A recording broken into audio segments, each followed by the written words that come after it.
சனாதன தர்மம். இவ்வுலகில் ஞானத்திற்கு ஒப்பானது தூய்மையானது வேறெதுவும் இல்லை. காலப்போக்கில் யோகத்தில் வெற்றியடைந்தவன் தன் உள்ளத்தில் தானாகவே இருக்கும் அந்த ஞானத்தை அறிகிறான். முயற்சி உடையவன் பிரம்மத்தில் மனதை வைத்து இந்திரியங்களை அடக்கி ஞானத்தை பெறுகிறான். ஞானத்தை அடைந்து வெகு விரைவில் சாந்தி அடைகிறான். அறிவற்றவன், முயற்சி இல்லாதவன், சந்தேகப்படுபவன் அழிவடைகிறான்.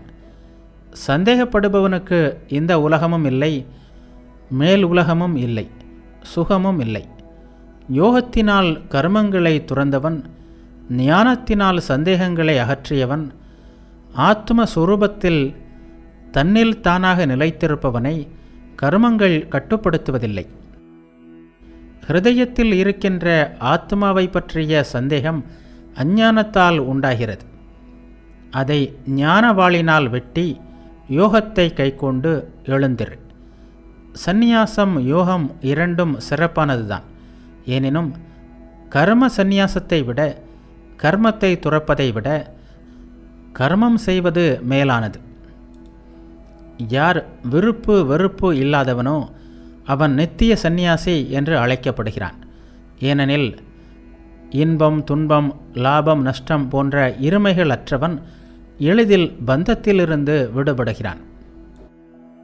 குழந்தைகள்தான் சாங்கியத்தையும் சந்நியாச மார்க்கத்தையும் யோகத்தையும் கர்ம மார்க்கத்தையும் வெவ்வேறானவை என்று பேசுவார்கள். பண்டிதர்கள் அவ்வாறு பேசுவதில்லை. எதையாவது ஒன்றை உறுதியாக கடைபிடிப்பவன் இவ்விரண்டினுடைய பலனையும் பெறுகிறான்.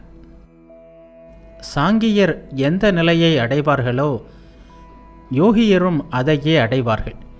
யார் சாங்கியத்தையும் யோகத்தையும் ஒன்றாக காண்கிறானோ அவனே உண்மையை காண்பவன். கர்மயோகத்தை செய்யாமல் சந்நியாசத்தை அடைவது எளிதல்ல. ஆனால் யோகயுக்தன், யோகத்தில் நிலை பெற்றவன், அந்த முனிவன் விரைவில் பிரம்மத்தை அடைகிறான்.